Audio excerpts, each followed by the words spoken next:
Hello survivors and welcome to another Walking Dead Road to Survival video, and in this video we're going to be taking a first look at Gold Mythic Sebastian Milton, who should be the next premier character coming to Road to Survival.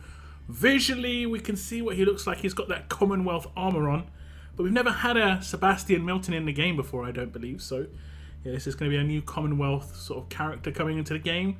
Visually looks kind of cool. Sunglasses and everything. On the left hand side, looking a bit too smug for his own good. You know, he's got a butler giving him a weapon on a plate. This is very interesting. Clicking those fingers, yeah. Punch in the face, I think. Punch in the face.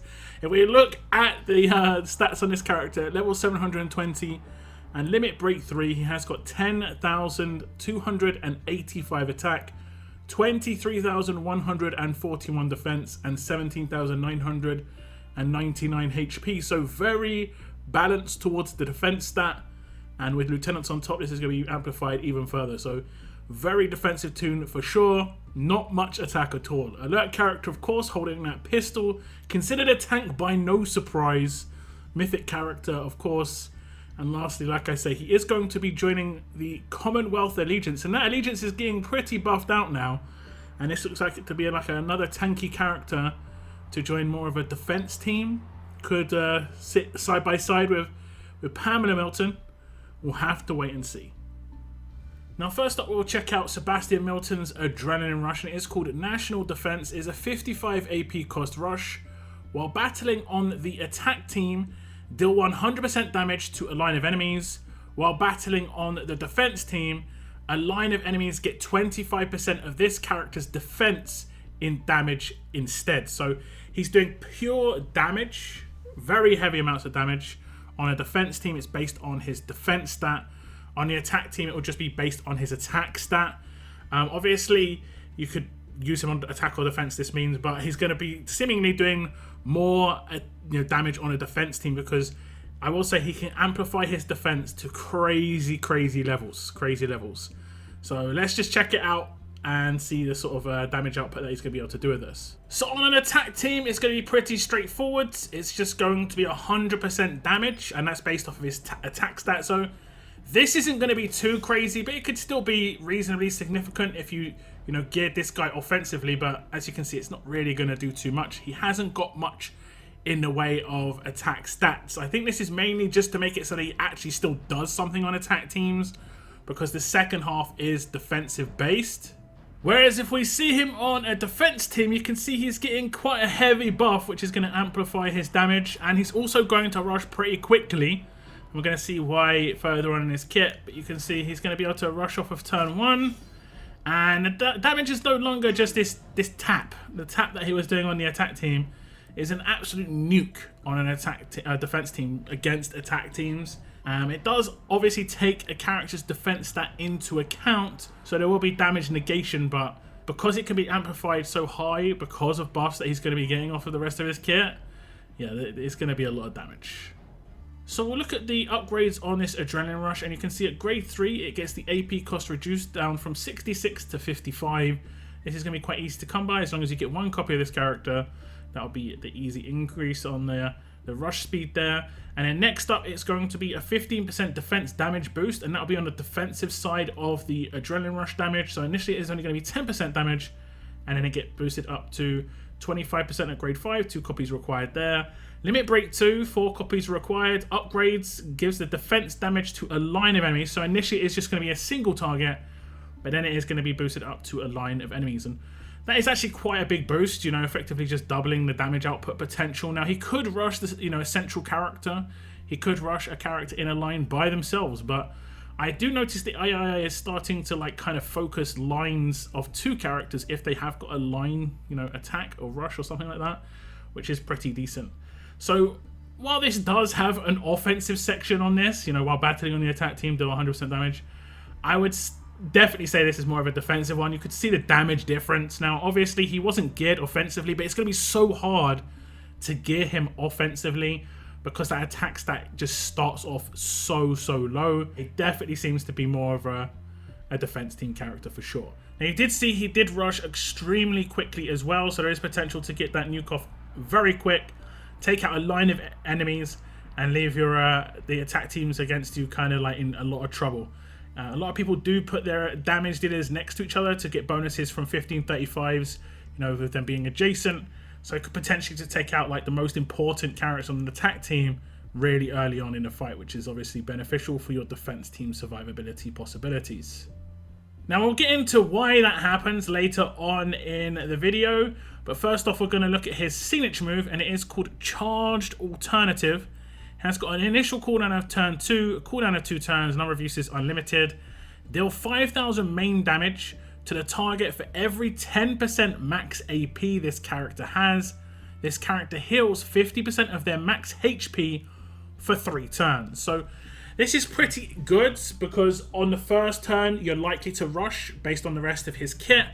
On the second turn you're going to generally have 50% AP, so you should be able to do 25% main damage because of that situation, unless he has like a little bit more because he's been attacked, other AP gain sources, but generally it's going to be 50% of his max HP at that point and then 25% main damage. Now if he does get focused and then the specialist skill can't proc, it would mean that main would not do any damage in that situation, but then he would just heal himself up so that his specialist skill is more likely to proc in the future. So very beneficial there. So we're going to get to the beginning of turn 2 here, and we have got an adrenaline rush ready on Sebastian Milton.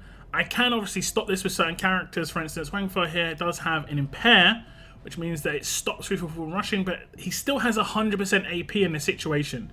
And that would mean my other characters are going to take damage. He should do, I think, 50,000? Is it going to be 50,000? It's going to be 50,000 main to any character at that point. And, you know, theoretically, if I keep him controlled on his rush, he'll just still keep popping that off. So unless you have something to drain that AP down, his signature move is still going to do very good damage every, you know, couple of turns, which isn't too bad at all, considering like that means just like you need to control more than one thing. The damage output on this character seems actually pretty decent for a tank. Okay, so this time round I have impaired him before he got the AP, and now his rush shouldn't do any damage, but it will still do the heal. I'll just defend on all my characters, and you'll just see him put his gun in the air, no damage because he hasn't got any AP, but he will get that 50% heal for 3 turns. If you know how his specialist skill works, basically when he's at max HP, at the beginning of his turn he gets 50% of his AP, and on the rest of his kit he has got some other AP, you know, gain. So what I'm going to do is I'm going to do a bit of damage to him, and I'm going to see when does that heal come in. Does it come in before the specialist skill would proc? So if he gets 100% of his AP now, you'll know that amped is actually going to still work with that heal when he's not max HP. And it does look like he got it. So the heal comes in before the amp procs. So that heal, if you've got basically this character, I believe at what, 51 or 50% plus HP, he'll always go to 100% HP, and he'll always proc amped in that situation. Very powerful combo between that heal and amped, and that heal lasts for multiple turns in a row. Now look at the upgrades on the signature move, and you can see at grade 2 it gets -1 to cooldown, so it goes from a 3-turn cooldown down to a 2-turn cooldown. At grade 4 it gets an upgrade where this character will heal themselves for 50% of their max HP for 3 turns, so initially it doesn't do that, but you only need 1 copy to get this, so not too much of a problem. At limit break 1 it will get plus 2,500 main damage for each 10% of the max AP. So initially at max AP he would do 25,000 main damage, but it will get boosted up to 50,000 if he gets this extra boost here, just 2,500 for every 10%. The last one, limit break 3, is -1 to starting cooldown. I'd say this is extremely important on this character to get -1 on the starting cooldown. So LB3 on the signature move is extremely important because that heal is where you're going to see a lot of power between the rest of his kit and the fact that he was rush or proc more often. So definitely want to get this signature move off as early as possible. Now for me, when I see this and I've seen, like, you know, how the rush works and how the AP gain stuff works and how it relies on him being max HP on that specialist skill, I kind of see this signature move almost being like the centerpiece of this character's kit to enable everything else to work properly, and just to enable him to rush more often, you know, everything to pop as often as possible. So, you know, defending this signature move is going to be the most important thing. So this might be a character where Daisy Resist is going to be extremely important. And like I said, LB3 seems like a must if you want to get the best out of this guy. Now, next up, we're going to look at his mythic abilities. These are the passives. You can see how he's getting these other boosts. He is a tank, so he gets 40% critical hit resistance. This means that any crits can just be, you know, absolutely absorbed, and it will just be a normal hit. Recharge at the start of each turn while battling on the defense team. He gains 50% AP. This is just guaranteed to happen every single turn, and this is where that second proc of AP was happening on those parts before. If he is below 50% HP and he has the heal, it will not proc amped, because amped obviously needs someone to be 100% HP to actually make it proc. So that's how you're going to have to basically battle. That's the kind of battle you're going to have as a defending character and an attack, and in attacking this guy is, can you get him below 50% AP so at least it doesn't make amp proc and he's got a guaranteed rush. Obviously you can control him to stop it all, but it's going to be like a hill fight in that situation, I feel. The next one is called Capital Punishment. When targeted by an enemy's adrenaline rush, 70% chance to stun the enemy for their next turn. So they should still get off that rush, but it's got a 70% chance to just like make them nullified for their next turn, which is reasonably powerful. Now you can select characters like multi-hits and get him with just bonus hits, or you can select characters that do line damage and select the character in front of him. This works quite a lot like Gold Mythic Mercer, where you can avoid, you know, stuff like the reflecting things if you don't actually target the character. But a lot of the time you've got to target the character, especially when they're a tank, to actually take them out. So it's kind of difficult to avoid, if I'm honest. The next one is called Perfect Bodyguard. At the start of each wave and each turn, 100% chance this character gets 400% defense for 2 turns. This is basically going to be a non-stop 400% defense buff. That's going to amplify that damage output on his Adrenaline Rush massively. It's going to also drastically reduce the amount of damage he's going to take when he's hit by Adrenaline Rushes, by basic attacks. Now this can be stolen away because it is a buff if you have someone like with a ransack weapon, but at the beginning of his next turn, he'll just get it again. So this basically looks to me like Angel on just like, I don't know, nitro basically. Absolutely nitro fuel. Because Angel, once she gets her rush loop going, can be quite hard to take down. And I think she only gets 100% defense buff. This dude's getting a 400% defense buff. Absolutely nuts. You're not going to be doing much damage at all unless you take this away.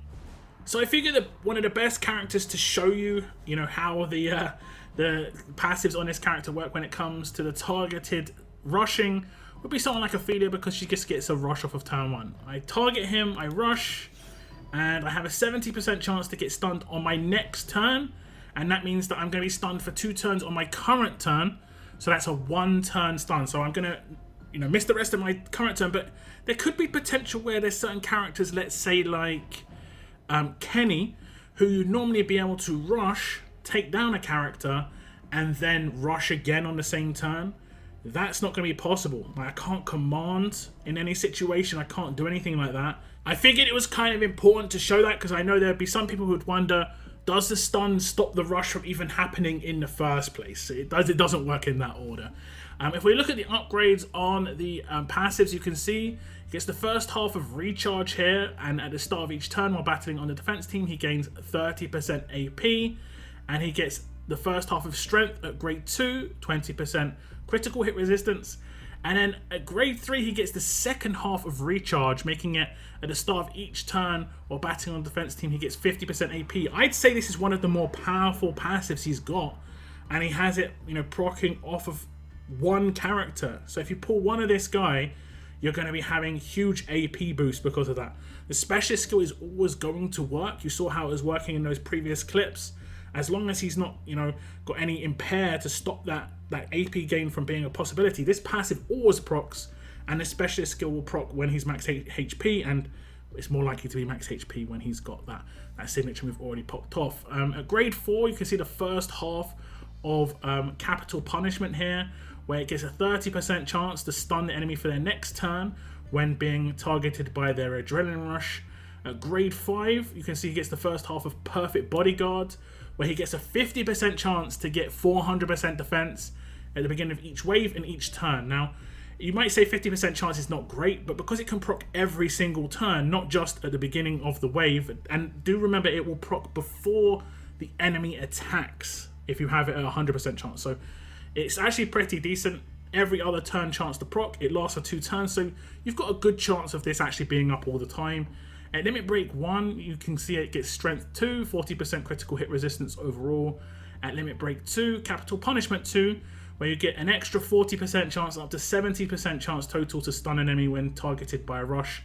And then lastly, he gets the second half of Perfect Bodyguard, making a 100% chance. And like I'm saying, like that can happen before the enemy even get a chance to, make their move. That starts at the beginning of the wave. That means it happens before your turn. And then if they steal it away, it will also happen on your turn. And then if they steal it away again, it will happen on your turn again. So it will constantly proc. And because it starts at the beginning of a turn, he will always have that buff, when he's going to rush. And because his rush is based off of the defense, that means his rush is always going to be hugely amplified. So you could try and wonder how you're going to build this character, because you're getting so much defense boost off of this proc anyway. It might be worth you making either fairly balanced or going more into HP. And like with a character like Pamela Milton as the leader, there's already HP boost there. So it's actually pretty good. He's going to be very, very tanky indeed. Now, I have been talking about it and you have seen it proc. I'm just going to read through it. Specialist skill amped at the start of this character's turn. If they are at 100% HP, they get 50% of their max AP. We've seen it on a couple of characters so far. The first character to come out that had it was Eva, a free-to-play character. I thought the introduction via free-to-play was awesome. Then we had it on a character recently. It was Mia, and she obviously had this as well, but they're both more offensive characters. This guy is more of a defensive character, and me and Moon and Tex did actually kind of talk about the potential of this specialist skill being used on a defense team, and yeah, it's looking pretty crazy indeed. Now, the way it works with that signature move seems to be very important. You want to get that signature move to actually, go off, so he's getting those heals, and this will be proccing non-stop. It's going to be very hard to survive the onslaught of his adrenaline rushes happening every single turn. Do remember, this will happen every single turn. He'll get 50% from his specialist skill, and he'll get 50% from his passive, as long as he didn't get it controlled in any sort of way. So he may not even get a chance to do that signature move, because he's just constantly popping that adrenaline rush with that 400% boost on the defense. So yeah, it's going to be pretty nasty, but it's down to you on an attack team to see what you can do on this character. It looks like control is going to be extremely important. Now, that's not all. He does have an attached weapon as well, and it's probably the highest rated weapon in the game. It is Sebastian Milton's defensive pistol.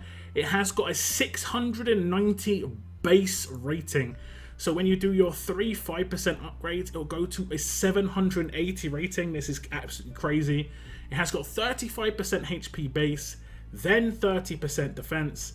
It has an upgraded version of absolute defense. When being attacked, a 60% chance to reduce the damage to 0. And then it has an upgraded version of a craftable in the armory, where you can reduce incoming damage. It says attack damage reduction, reduce basic attack damage done to this character by 60%. This would obviously reduce the crit damage this character would take as well, because the base amount of attack would be reduced, so the crit damage in turn would be reduced. So it's like that crit damage reduction, but to everything that a basic attack, everything that a multi-hit rusher would do. So a character like Kenny doing multi-hits against this character is not going to be so good. You're going to have to come up with a team and some characters that have in their rush, it says deal damage. That's going to bypass this 4th slot and the 3rd slot. That's the only way you can really do significant damage against this character. But because he's got 400% defense, that's the part that's going to reduce that incoming damage. So it's going to be very hard to kind of like find that streamlined way of attacking this dude. Tanky as hell, does crazy damage. This guy's going to be a nightmare, honestly. So that is Gold Mythic Sebastian Milton, and I can definitely see this guy being used on Pamela Milton defense teams. maybe other defense teams coming along in the future. We haven't got some combo leaders at the moment, so you never know. There could be some more defense teams on the way. You know, Fast and Alert, for instance.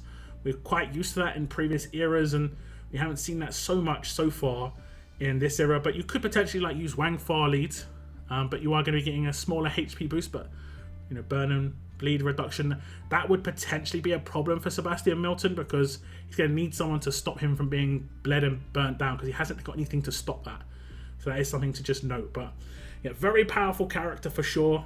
And I think, like I say, there's a couple of like key parts of his kit which basically enable everything in his kit to get amplified, his survivability to go drastically up. So you're going to have to pinpoint those issues, and if you want to attack this guy, and if you've got this guy, you're going to have to protect those parts of his kit. It's on you how you build the characters, of course. But I can definitely, like I say, see this character being a problem, and being honestly quite a surprise to some people when he first comes out. Like, they won't initially realize he's just going to blow up half their team turn one because of the amped and the passive, and maybe just kind of not really pay too much attention to him. We'll see what happens though. But yeah, this guy's going to be a monster. But do tell me your thoughts on Sebastian Milton in the comments down below, guys. That is the end of my video. I want to thank you very much for tuning in. And as always, keep on surviving, guys. Keep on surviving.